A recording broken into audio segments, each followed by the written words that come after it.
Hey, chiropractors, welcome to Modern Chiropractic Mastery with your host, Dr. Kevin Christie, where we discuss the latest in marketing, business, and professional growth with some of the leading experts in the industry.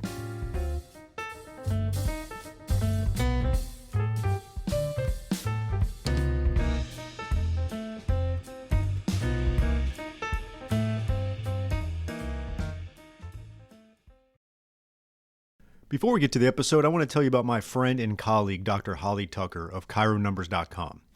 Have you been in practice a few years now and you're wondering when your business will start to reward you financially?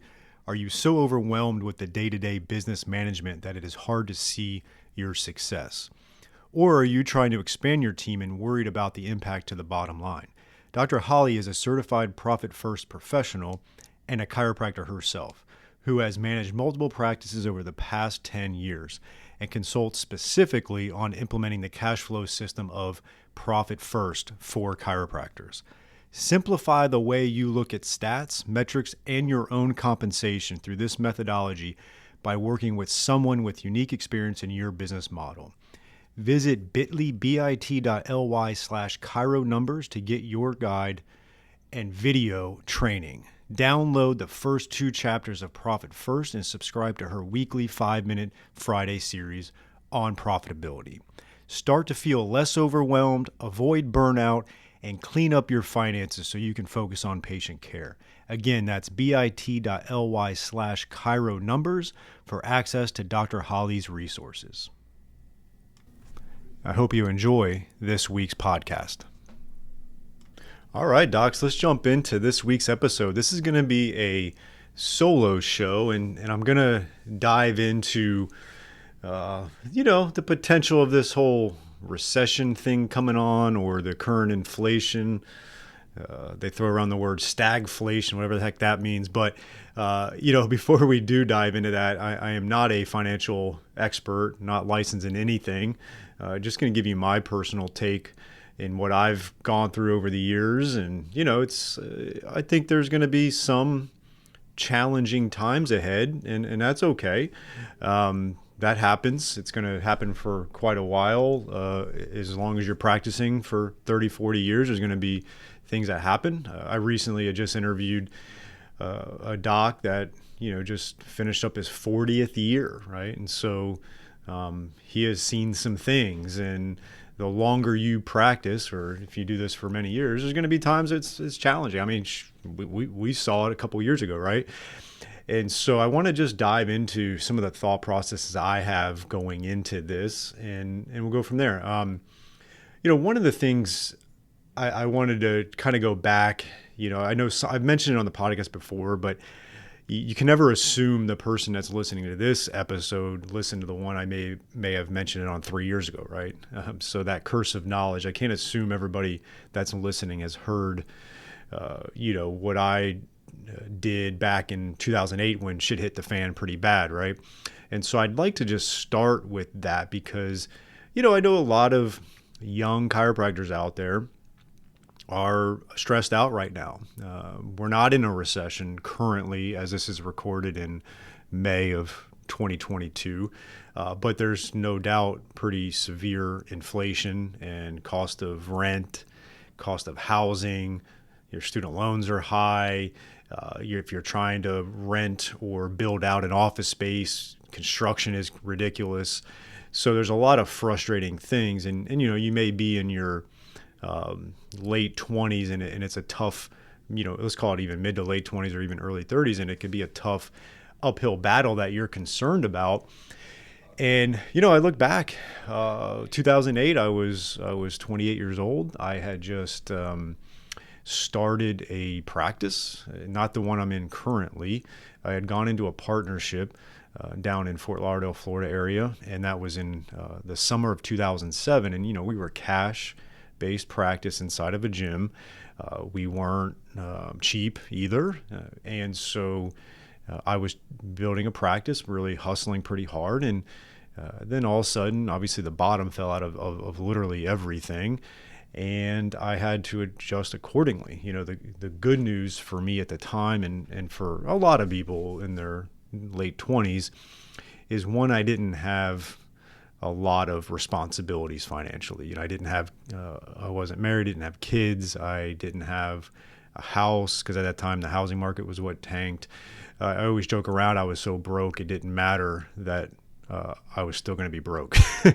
Yeah, so that sometimes is a benefit, and you got a huge long runway to make up for it. And so you're in an okay position no matter what's happening when you're of that age. But I remember it was a struggle to try to grow that practice, and it was hard. And I remembered dealing with that. And one of the things that I doubled down on was community outreach. Like, I was networking and getting out and connecting and building relationships as much as I could. You know, at the time, a lot of the digital marketing wasn't really a thing.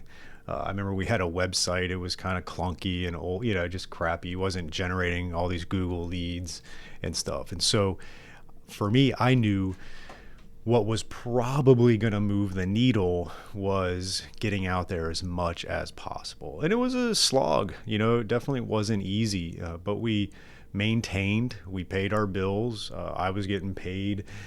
We were making a little bit of extra money, and we just kind of did that for a couple years, but built a ton of relationships and doubled down on it. And ultimately, when I ended up selling my half of the practice in 2010. I opened up my own practice in Boca Raton, Florida, which was outside of my non-compete. It was probably like 45 minutes away. So a lot of the patients weren't going to really follow me. And so what worked out well for me was that experience of it being hard. Like, it was hard, but it built that tough, understanding that it's just not going to be given to you, and you got to go out there and build it, even if it's hard. And so when I opened up my practice in April of 2010, my own practice in Boca, I had kind of had my sea legs, you know, like I kind of knew what I needed to do to build a practice from scratch, or during tough times, or whenever you build a practice from scratch, it's tough times. That's just the reality. And so I have my new patient log, which is actually a tool in the CSA digital dashboard. I've been doing that since I actually opened my practice on a spreadsheet.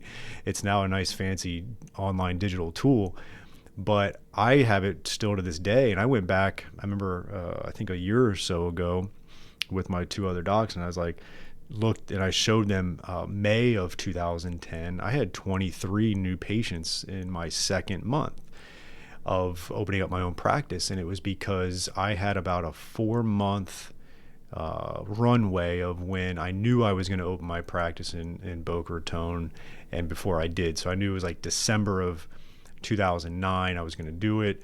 And so I spent those 4 months getting up here. Like, I was driving here when I had time to meet as many people as possible. I remember looking and saying, okay, I remember it was like 5 or 6 patients that were driving all the way from Boca to my Fort Lauderdale office because of ART. I remember that they found, back then there wasn't many ART providers. They found me on there and they were driving. So I contacted them. I had coffee with them and said, hey, I'm opening up practice in Boca. Who are the people I need to know? Is there any things I should know about the area? Is there anybody you can connect me with?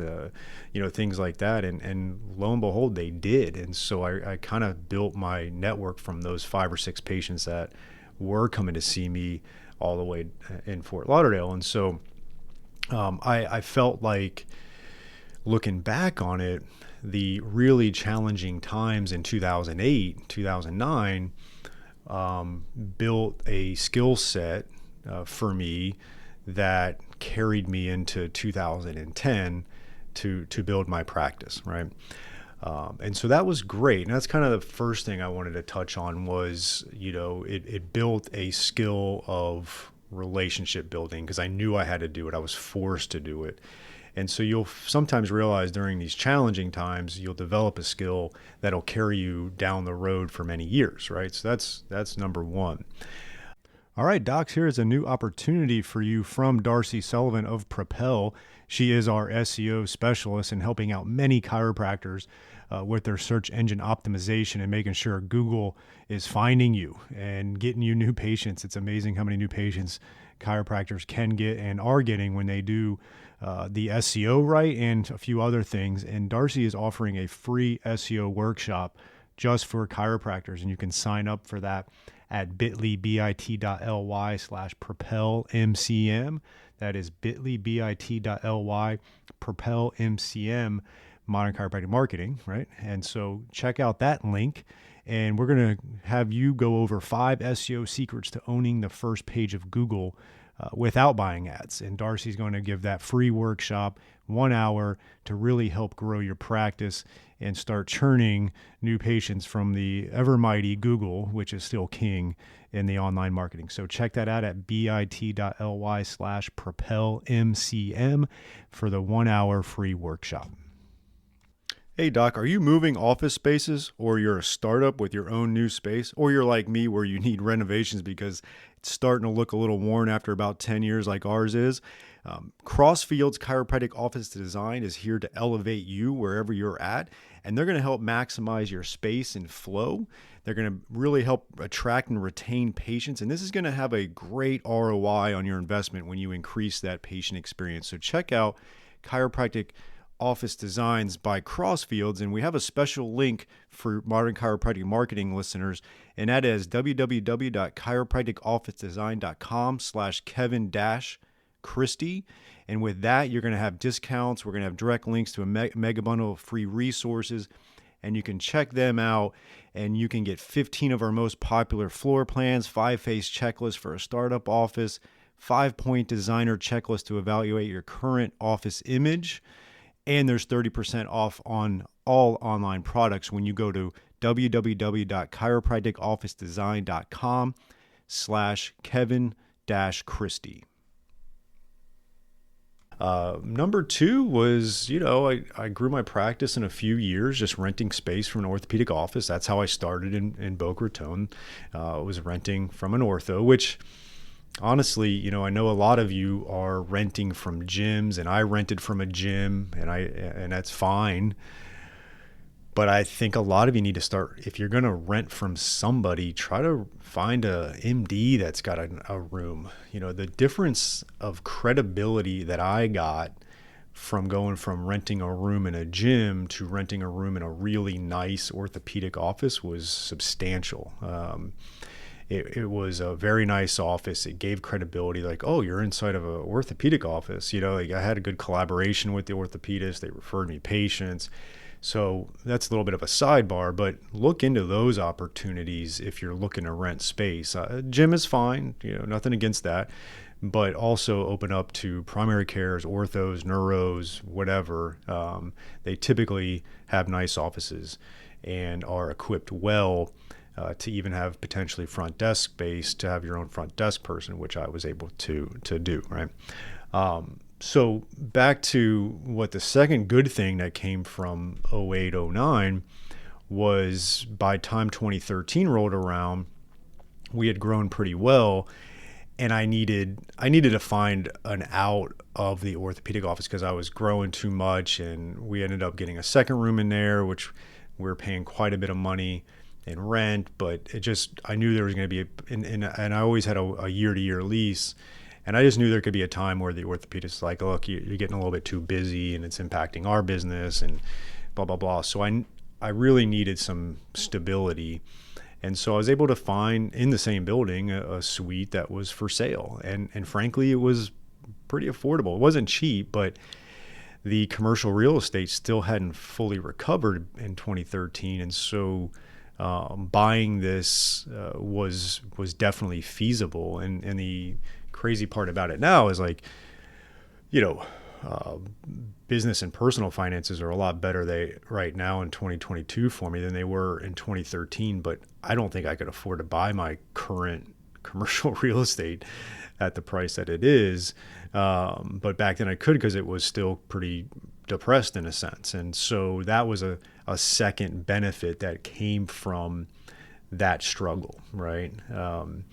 And so I want you to realize that there's probably some good, I don't know what the good things are going to be. I'm not saying it's going to be commercial real estate is going to be affordable in 5 years, but there's probably going to be a couple things that are going to come of this on the other side of it, and you don't know what they are now, but that's okay. And uncertainty is tough. I'm not discounting that whatsoever, but all you really can do is focus on those leading indicators. And I go back to when, shit really hit the fan back in March of 2020. I mean, that was honestly one of the craziest things we've all experienced. So you've already got a little bit of thick skin from that, right? And so whatever is coming, or the inflation you're currently dealing with, you've already realized, like, if you can get through a global pandemic, you're going to get through this. And one of the things I remember going pretty consistently with my clients that I coach was focusing on the leading indicators, right? Like, not worrying about those trailing indicators. There's things you got to monitor. There's no doubt you got to monitor new patients and office visits and revenue and profit. But you really just got to focus on those leading indicators. Like, how many relationships can you build? How much content can you create and get out there? How can you grow your audience? How can you improve your website? How can you get more Google reviews? How can you run better campaigns, right? Like, focus on all those things you can do to continuously kind of push through this, right? I really like the little analogy or saying, and it's a little story called "Be the Buffalo," right? And I've mentioned this before as well, and that's my plan through this whole thing is to be the buffalo. And what that is that when the storm comes, a lot of the other, let's call it the cows and such, they run away from the storm, but they ultimately can't outrun the storm. And because they're running away from the storm and not as fast, they actually are in the storm a lot longer, versus the buffalo actually will recognize the storm coming and run directly into it, because they know the faster they run into it, they'll get out the other side of it a whole lot quicker than if they tried to run away from it. And it's an old, little proverb and story, and I really like it. And it's something that I think it was a couple years ago when I first heard it, that I really take serious in a lot of aspects of my life is to be the buffalo, obviously within reason. But I think this is what it's designed for, is these times where you're uncertain, it's challenging, it's frustrating as hell. I get it. Some of you might be 30, have a young family, really want a house, and it's really hard. Like, I know it's not easy. So just think about how you can focus on what leading indicators that really will move the needle, right? Be the buffalo, okay? And then frankly, you're going to have to execute, right? A lot of us will have this vision or goals, but the execution of that is the key. And you have to consistently execute on the vision to really make it happen for you. And so make sure that you got to stay on the offense and not be defensive. Like, that's my biggest thing that I keep on looking at, like trying to project. I'm a planner, I got a lot going on. Again, this is May of 2022. In 5 weeks, I'm exiting patient care. So June 30th is my last day exiting patient care. We're in the middle of, which I'll talk about in a few weeks, but we're in the middle of transforming MCM. And so there's a lot going on, and I had planned this out, months ago, not realizing that inflation is going to go crazy, not realizing that there's probably going to be a recession within the next, I don't know, let's just call it 12 months. But I'm not going to focus on that, right? I'm going to focus on what I can control. I'm going to be I'm going to be on the offense and really keep on pushing ahead and executing on what my plan is. And be prepared. You got to be smart about it, and you got to prepare on the back end of like what could happen. And I think I've done that, but I'm not going to play defense at this time. I'm going to play offense. I'm going to kind of run through the whatever storm there is, And then whatever's on the other side, I feel I'm going to be confident. I was like, okay, there's going to be a couple things that have come good on it, and I'm going to be able to take advantage of that. And, it's 2022 now. I'll look back and it'll be 2030, and I'll look back and it's like, oh, yeah, I'm glad I did that and really attack that versus being too defensive on it. So that's kind of where I keep on focusing my mind is on, executing the strategy that we laid ahead. There's certain leading indicators that are part of that strategy. I'm going to keep on focusing on those and monitor the trailing indicators, have some backups, right? I recently heard on a podcast something that I really liked, and the gentleman was talking about building a financial fortress around your family, right? And again, I know everybody's at a different place, and it's always hard when you have a podcast and you speak to an audience that might be 26 years old, might be 66 years old, and so there's a lot in between that. But I think the idea of either having or working towards a financial fortress around your family is something you really got to take seriously. And that's everything from having your emergency savings, right? Maybe even having a backup line of credit in your business. There's insurance policies, life insurance, disability insurance. Start to look at your overall picture professionally and personally, and exclude the things that are just unforeseeable tragedy, but just put the common things, right? Like, what could happen? Really everything could happen, right? And what would happen if that happened? I know when I had my first son a couple years ago, I put a lot of thought in that I didn't put into before. And so there's a lot of things in place that if something unfortunate were to happen to myself, my family would be totally fine, right? Obviously, there's always that joke where I'm probably worth more dead than alive. But, something that's you got to consider as well is like having all the things in place that will build that financial fortress around your family. And so you end up having that ability to protect yourself during these challenging times. But then it also gives you the peace of mind to be the buffalo in these types of scenarios, right? Like I feel good. Again, I'm 42, so I've been doing this for a while. And if you're 28, it's something that you've got some time to build. If you're my age and you got some holes in that financial fortress, start to look on shoring that up. But I feel good at this point where I've done what I can to do that, and I can be strategically aggressive during whatever is brought to us, whether it's 10% inflation or it's crazy interest rates going up, or if it becomes a recession. And so all we can do is prepare the best we can, have a strategy, and just stay on offense, right? Keep on focusing on the leading indicators. And I'm really confident in the chiropractic profession. I know it's not easy for everybody, but I talk to a lot of chiropractors that are doing a lot of great things and doing well. They're typically executing on a plan. They're doing the things you need to be doing, and they're doing those consistently, and it works. And if you find yourself not doing that and things aren't working out, that's something you have to really have some self-awareness around and dissect out. But I'm very confident in the overall profession. I was really concerned, right when the pandemic hit. I was like, who's going to want to get touched by chiropractors on a grand scale, right? But obviously, 2 years out, I talked to a lot of chiropractors, and most are back to normal. Not everybody, and if you're not, I get it.